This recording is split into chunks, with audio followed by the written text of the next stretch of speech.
I'm going to start this off in a way that you've probably never seen before. I'm going to show you a square root symbol and say this thing right here with a 2 in there means something very specific. That little 2 indicates that this is a square root that we're talking about. The 49 itself is called the radicand. The symbol here is called the radical, and this little 2 here is called the index. So there can be a variety of different indices if I want. I know that if I take the square root of 49, that's equal to 7. Well, I also know that if I take the square root of 64, that is equal to 8. But if I take a third root of 64 or a sixth root of 64, those are going to be equal to different numbers. The third root of 64 is equal to, not 8, 4, and the sixth root of 64 is equal to 2. And this is because if I write this information in a different way, I know that 7 squared is 49, 8 squared is 64, but 4 cubed is 64, and 2 to the 6th power is 64. We're going to stick in this chapter with square roots, and so by convention I'm going to actually drop that and just leave the symbol with the radical symbol here and the radicand, and we're going to assume we mean a 2 in there. But this is just so you know that there can be other roots, and there will be kind of in the future. So I want you guys to realize that when I talk about this thing, and I do the second root of a number like 36, what I actually mean is I mean an operation to change 36 into the number that when I multiply,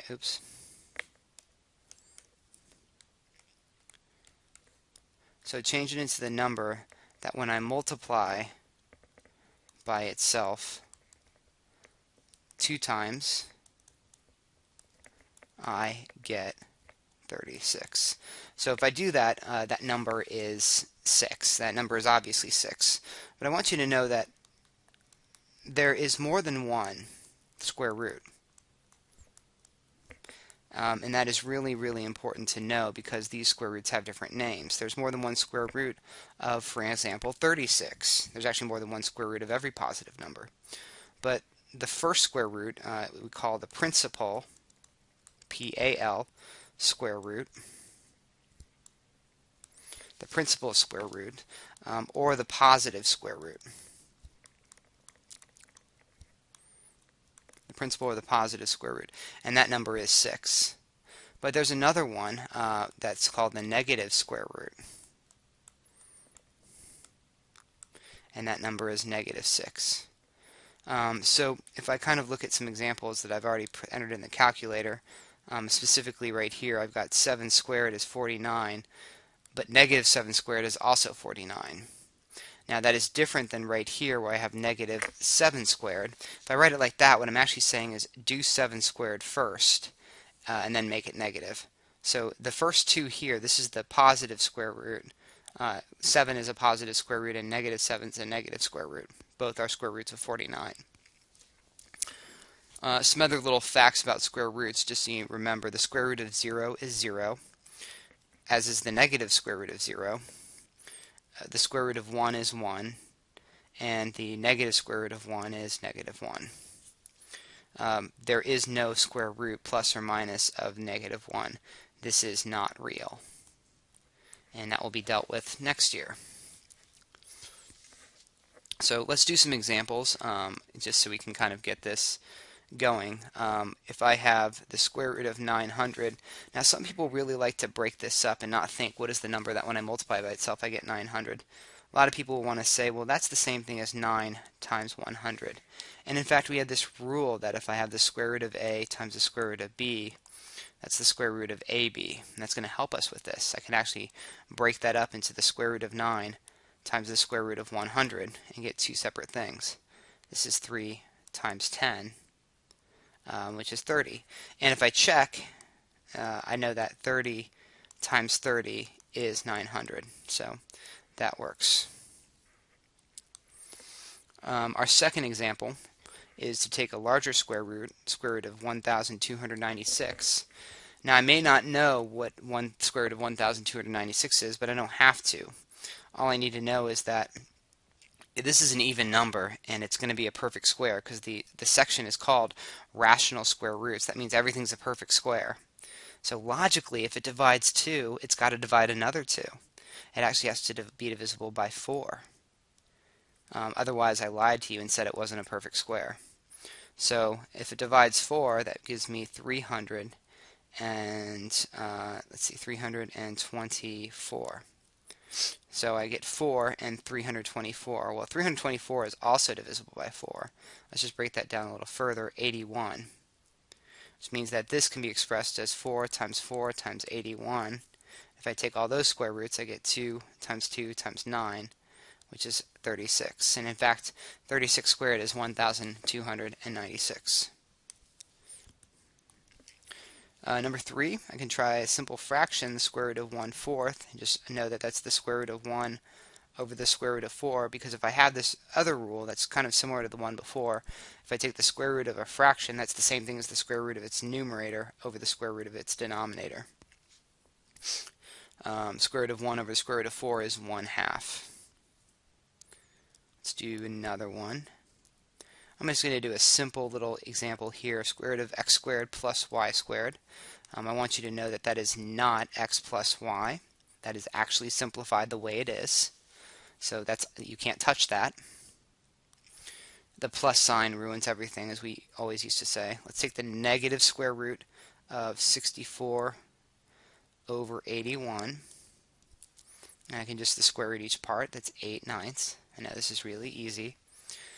So let's make it a little bit more difficult. Let's do the plus or minus square root of 576 over 1,225.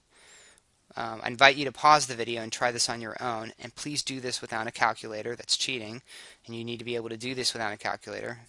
So I'm going to break this up into 576 over 1,225, and basically we just want to factor each of those down to some perfect squares. 576 is probably going to be divisible by 4 again.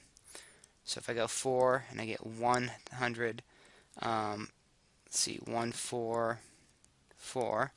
So that's going to be, let's just write this, plus or minus 4 times 144 over, and then let's take 1225. 1225, if it's divisible by 5, it's going to have to be divisible by 25. Oops, it's dividing.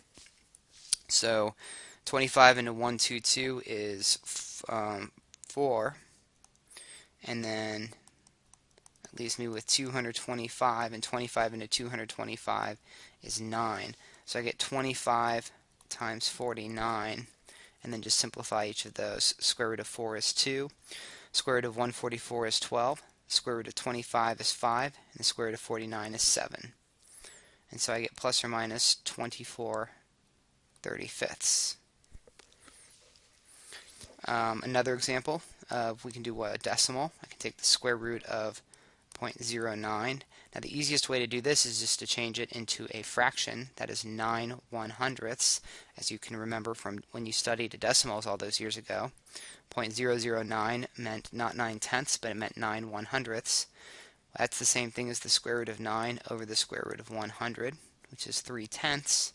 If I take that back into a decimal, I get 0.3, not 0.03.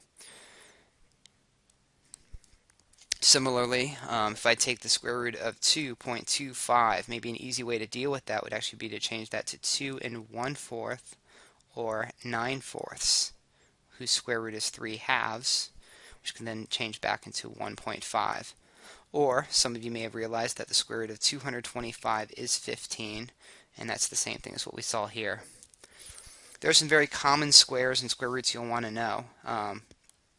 Some of those you're going to want to know that, aside from the basic, you're going to want to know 13 squared is 169, 14 squared is 196, and 15 squared is 225. Those are some common ones. Some less common ones, but still out there, are 16 squared is 256. Well, that's a power of 2, so that's a little bit more common.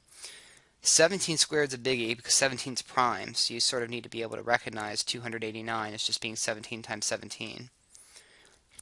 18 squared is not a big deal, 324, but we can break 324 up smaller if we needed to. 19 squared, though, that's a little bit harder, 361. So I'd say this one and this one get some importance because they really can't be broken down further. And 13 squared, those are prime numbers squared. Obviously 20 squared is 400, but the one you really need to watch out for is 25 squared. 25 squared is 625.